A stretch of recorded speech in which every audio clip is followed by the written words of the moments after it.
guys, welcome back to my channel. എല്ലാവർക്കും നമസ്കാരം. ഇന്ന് ഞാൻ വന്നിരിക്കുന്നത് ഒരു സ്പെഷ്യൽ റെസിപ്പി ആയിട്ടാണ്. ഡയബറ്റീസുകാർക്കും കൊളസ്ട്രോളുകാർക്കും എല്ലാവർക്കും കഴിക്കാൻ പറ്റുന്ന ഒരു റെസിപ്പിയാണ്. കുട്ടികൾക്കും വലിയവർക്കും ഒക്കെ കഴിക്കാൻ പറ്റും. ഹെൽത്തിയാണ്. കാരണം ഓട്സ് വെച്ചിട്ടുണ്ടാക്കുന്ന ഒരു കഞ്ഞിയാണ്. സ്വീറ്റ് അല്ല, നല്ല എരിവുള്ള നല്ല സ്പൈസി ആയിട്ടുള്ള ഒരു കഞ്ഞിയാണ് ഞാൻ ഇന്ന് കാണിച്ചു തരാൻ പോകുന്നത്. ഓട്സ് കഞ്ഞി. ഓക്കെ, അപ്പോൾ എങ്ങനെയാണ് ഉണ്ടാക്കേണ്ടതെന്നുള്ളത് നോക്കാം. ഞാൻ പറഞ്ഞില്ലേ, സ്പൈസി ആയിട്ടുള്ള കഞ്ഞിയാണ് ഞാൻ ഉണ്ടാക്കിയിരിക്കുന്നത്. അപ്പോൾ നിങ്ങൾക്ക് കുട്ടികൾക്കൊക്കെ കൊടുക്കാനാണെങ്കിൽ എരിവിൻ്റെ അളവ് കുറച്ച് കുറയ്ക്കാം. ഞാൻ ഒരു വലിയ പച്ചമുളകാണ് ഇട്ടിരിക്കുന്നത്, അപ്പോൾ അതിൻ്റെ അളവ് നിങ്ങൾക്ക് വേണമെങ്കിൽ കുറയ്ക്കാം കേട്ടോ. ഓക്കെ, അപ്പോൾ നമുക്ക് എങ്ങനെയാണ് ഉണ്ടാക്കേണ്ടതെന്നുള്ളത് നോക്കാം. വളരെ കുറച്ച് സാധനങ്ങളെ നമുക്ക് വേണ്ടൂ. അപ്പം എങ്ങനെയാണ് ഓട്സ് കഞ്ഞി തയ്യാറാക്കേണ്ടത് എന്നുള്ളത് നോക്കാം. അപ്പോൾ വീഡിയോ ഇഷ്ടമായി കഴിഞ്ഞാൽ ലൈക്ക് ചെയ്യുക, ഫ്രണ്ട്സിനും ഫാമിലിക്കും ഷെയർ ചെയ്യുക. ചാനൽ ഇതുവരെ സബ്സ്ക്രൈബ് ചെയ്തിട്ടില്ലെങ്കിൽ സബ്സ്ക്രൈബ് ചെയ്യൂ. അടുത്തൊരു ബെല്ലൈക്കണുണ്ട്, അതും ക്ലിക്ക് ചെയ്യുക. അപ്പോൾ ഞാൻ പുതിയ വീഡിയോ ലോഡ് ചെയ്യുന്ന സമയത്ത് നിങ്ങൾക്ക് അതിൻ്റെ നോട്ടിഫിക്കേഷൻ വരുന്നതായിരിക്കും. അപ്പോൾ നമുക്ക് ഓടിപ്പോയിട്ട് എങ്ങനെയാണ് ഓട്സ് കഞ്ഞി ഉണ്ടാക്കേണ്ടതെന്നുള്ളത് നോക്കിയിട്ട് വരാം കേട്ടോ. ഓക്കെ, അപ്പോൾ നമുക്ക് ഓട്സ് കഞ്ഞി ഉണ്ടാക്കാൻ തുടങ്ങാം. അപ്പോൾ അതിന് വേണ്ടിയിട്ട് ഞാനിവിടെ കുറച്ച് വെജിറ്റബിൾസ് കട്ട് ചെയ്ത് വെച്ചിട്ടുണ്ട്. ഞാനിപ്പോൾ 2 പേർക്കുള്ളതാണ് ഞാൻ ഷെയർ ചെയ്യുന്നത് അത് കേട്ടോ. അപ്പം ഞാനിവിടെ കുക്കറിലേക്ക് ഏകദേശം ഒരു 2 table spoon oats, instant oats ആണ് ഞാനിപ്പോൾ ആഡ് ചെയ്ത് കൊടുക്കുന്നത്. അപ്പം നിങ്ങളുടെ കയ്യിൽ റോൾഡ് ഓട്സ് ആണെങ്കിൽ റോൾഡ് ഓട്സ് ആഡ് ചെയ്ത് കൊടുക്കാം. അല്ലെങ്കിൽ കുറച്ചുകൂടെ ഹെൽത്തി ആയിട്ട് വേണമെന്നുണ്ടെങ്കിൽ നിങ്ങൾക്ക് സ്റ്റീൽ കട്ട്സ് ഓട്സ് യൂസ് ചെയ്യാം കേട്ടോ. ഓക്കെ, അപ്പോൾ ഞാനിവിടെ കുക്കറിലേക്ക് ഒരു 2 ടേബിൾ സ്പൂൺ നിറച്ചും ഓട്സ് ആഡ് ചെയ്ത് കൊടുക്കുകയാണ്. ടേബിൾ സ്പൂൺ അളവിലാണ് പറയുന്നത് കേട്ടോ. അപ്പം ഓട്സ് ആഡ് ചെയ്തിട്ടുണ്ട്. ഇനി നമുക്ക് ആഡ് ചെയ്യാനുള്ളത്, ഞാൻ കുറച്ച് വെജിറ്റബിൾസ് ഇവിടെ കട്ട് ചെയ്ത് വെച്ചിട്ടുണ്ട്. എരിവിന് വേണ്ടിയിട്ട് ഒരു പച്ചമുളക് ഞാനിവിടെ സ്ലൈസ് ചെയ്ത് വെച്ചിട്ടുണ്ട്. കുറച്ച് ക്യാരറ്റ് ഒരു 2-3 ടേബിൾ സ്പൂൺ വരണ മാതിരി കുഞ്ഞായിട്ട് ഞാൻ ഇവിടെ അരിഞ്ഞ് വെച്ചിട്ടുണ്ട്. ഒരു മീഡിയം സൈസ് ക്യാരറ്റ്, 3 വെളുത്തുള്ളി വട്ടത്തിൽ അരിഞ്ഞ് വെച്ചിട്ടുണ്ട്. ഒരു കുഞ്ഞ് തക്കാളി, ഇതേ ക്യാരറ്റിൻ്റെ അതേ അളവിൽ തന്നെ ചെറിയ തക്കാളിയാണ് ഞാൻ എടുത്തിരിക്കുന്നത്.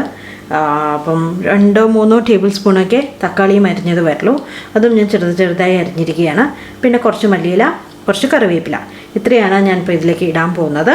അപ്പോൾ നിങ്ങൾക്ക് വേറെ എന്തെങ്കിലും വെജിറ്റബിൾസ് ആഡ് ചെയ്യണം എന്നുണ്ടെങ്കിൽ നിങ്ങൾക്ക് ആഡ് ചെയ്ത് കൊടുക്കാം കേട്ടോ. അപ്പം ഇതിലേക്ക് ഞാൻ വെളുത്തുള്ളിയാണ് ആഡ് ചെയ്യുന്നത്. കാരണം വെളുത്തുള്ളിയാണ് കുറച്ച് മേലെ നിൽക്കുന്നത് ഈ ഒരു കഞ്ഞിയിൽ. അപ്പോൾ നിങ്ങൾക്ക് വേറെ വല്ല ടേസ്റ്റും വേണമെന്നുണ്ടെങ്കിൽ വേറെ ഫ്ലേവേഴ്സൊക്കെ നിങ്ങൾക്ക് പരീക്ഷിക്കാം. അല്ല ഞാൻ തന്നെ വേറെ ഫ്ലേവേഴ്സിൻ്റെ റെസിപ്പി ഇടണം എന്നുണ്ടെങ്കിൽ താഴെ കമൻറ്റ് ചെയ്യൂ. ഞാൻ വേറെയും ഇതേപോലത്തെ റെസിപ്പീസ് ഇടാൻ നോക്കാം കേട്ടോ, ഇതേപോലെ ഹെൽത്തി ആയിട്ടുള്ള കാര്യങ്ങൾ. ഓക്കെ, അപ്പം ഇത്രയും ആഡ് ചെയ്ത് കൊടുത്തു. ഇനി നമുക്ക് കുറച്ച് വെള്ളം ഒഴിച്ചിട്ട് ഇത് ഒന്ന് മൂടി നിൽക്കണം. വെള്ളം കുറച്ച് മേലെ നിൽക്കുന്ന മാതിരി കുറച്ച് വെള്ളം ഒഴിച്ച് കൊടുക്കുകയാണ്. ഇനി ഞാൻ ഇതിലേക്ക് ആഡ് ചെയ്യാൻ പോകുന്നത് കുറച്ച് ഉപ്പാണ്. കുറച്ച് ഉപ്പ് ആഡ് ചെയ്തിട്ടുണ്ട്. ഇനി ജസ്റ്റ് ഒരു ഫ്ലേവറിന് വേണ്ടിയിട്ട് ഞാൻ കുറച്ച് പെരുംജീരകം, സാധാരണ ജീരകമല്ല, പെരുംജീരകം ഒരു 1/4 ടീസ്പൂൺ ഇതിലേക്ക് ആഡ് ചെയ്ത് കൊടുക്കണം. ഒന്നല്ലെങ്കിൽ നിങ്ങൾക്ക് പൗഡർ ആക്കിയിട്ട് അത് ആഡ് ചെയ്ത് കൊടുക്കാം.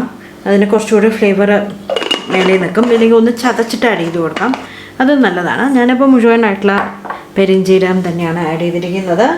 അപ്പം ഇനി നമുക്ക് കുക്കർ അടച്ചിട്ട് ഇത് വയ്ക്കാം. ഹൈ ഫ്ലെയിമിൽ ഒരു 1-2 വിസിൽ വരുന്നവരെ വയ്ക്കാം. അതിന് ശേഷം നമുക്ക് തീ ഓഫ് ചെയ്ത ശേഷം ബാക്കി എന്താ ചെയ്യേണ്ടതെന്നുള്ളത് പറയാം കേട്ടോ. അപ്പം ഞാൻ 2 വിസിൽ വന്ന ശേഷം കാണിച്ചു തരാം കേട്ടോ. അപ്പം കുക്കർ 2 വിസിൽ വന്നു. ഞാൻ പ്രഷറൊക്കെ പോയിട്ടുണ്ട്. ഇനി നമുക്കൊന്ന് കുക്കർ തുറക്കാം.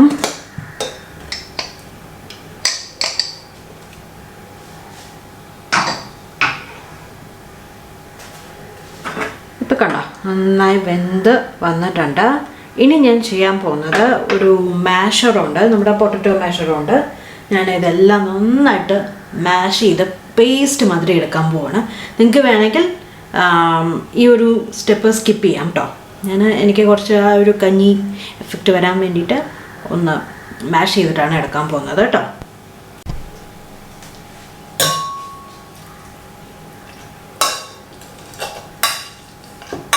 അപ്പോൾ ക്യാരറ്റും വെളുത്തുള്ളി നമ്മൾ കട്ട് ചെയ്തതും, വെളുത്തുള്ളിയുടെ അളവ് ഞാൻ പറഞ്ഞിട്ടില്ല എന്ന് തോന്നണു.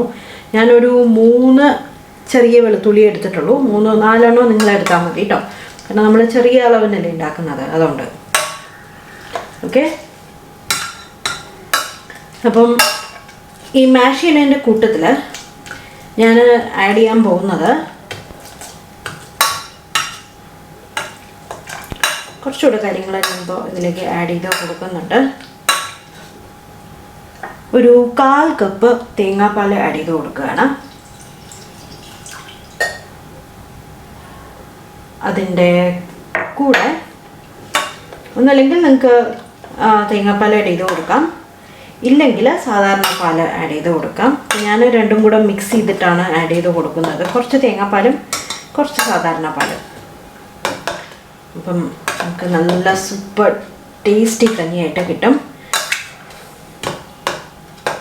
അപ്പോൾ പാല് വേണ്ടെങ്കിൽ നിങ്ങൾക്ക് അത് ഒഴിവാക്കാം. ഓക്കെ, കുറച്ച് 1 ടേബിൾ സ്പൂൺ ഞാൻ സാധാരണ പാലും ഒഴിച്ചു കൊടുക്കുന്നുണ്ട്. ഓക്കെ, എന്നിട്ട് നന്നായിട്ട് മാഷ് ചെയ്ത് എടുക്കുകയാണ്. അപ്പോൾ നന്നായിട്ട് ഞാൻ മാഷ് ചെയ്ത് എടുത്തിട്ടുണ്ട്. ഇനി നമുക്കിതൊന്ന് ചൂടാക്കാം.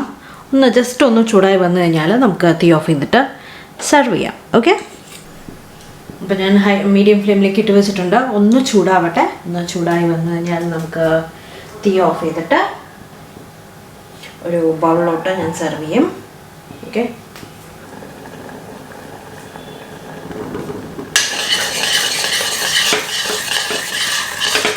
ഒന്ന് ചൂടായിട്ടുണ്ട്. ഞാൻ തീ ഓഫ് ചെയ്യുകയാണ്.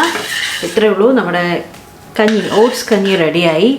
എന്തായാലും എല്ലാവരും ഒന്ന് ട്രൈ ചെയ്ത് നോക്കൂ. ഞാനൊരു ബൗളിലേക്ക് ആക്കിയിട്ട് സെർവ് ചെയ്ത് കാണിച്ചു തരാം കേട്ടോ. അപ്പോൾ നമ്മുടെ കഞ്ഞി ഇതാ റെഡി ആയിട്ടുണ്ട്. എന്തായാലും എല്ലാവരും ട്രൈ ചെയ്ത് നോക്കണം. ഒരു ഡിഫറെൻറ്റ് ടേസ്റ്റുള്ളൊരു കഞ്ഞിയാണ്. പച്ചമുളക് നല്ല എരിവുണ്ട് കേട്ടോ. ഞാൻ ഒരു പച്ചമുളക് വലുതാണ് ഇട്ടുണ്ടായിരുന്നത്, അതുകൊണ്ട് നല്ല സ്പൈസിയാണ്. അതുകൊണ്ട് കൂടെ കഴിക്കാൻ വേറൊന്നും വേണ്ടി വരില്ല, വെറുതെ കഴിക്കാൻ പറ്റുന്ന കഞ്ഞിയാണ്. അപ്പോൾ നിങ്ങൾക്ക് എത്ര എരിവ് വേണ്ടെങ്കിൽ എരിവ് കുറയ്ക്കാം. ഓക്കെ, പിന്നെന്താ, അപ്പോൾ എന്തായാലും എല്ലാവരും ട്രൈ ചെയ്ത് നോക്കൂ. വീഡിയോ ലൈക്ക് ചെയ്യാനും ഷെയർ ചെയ്യാനും മറക്കരുത്. അപ്പോൾ നമുക്ക് പുതിയ വീഡിയോ ആയിട്ട് വീണ്ടും കാണാം. Bye bye.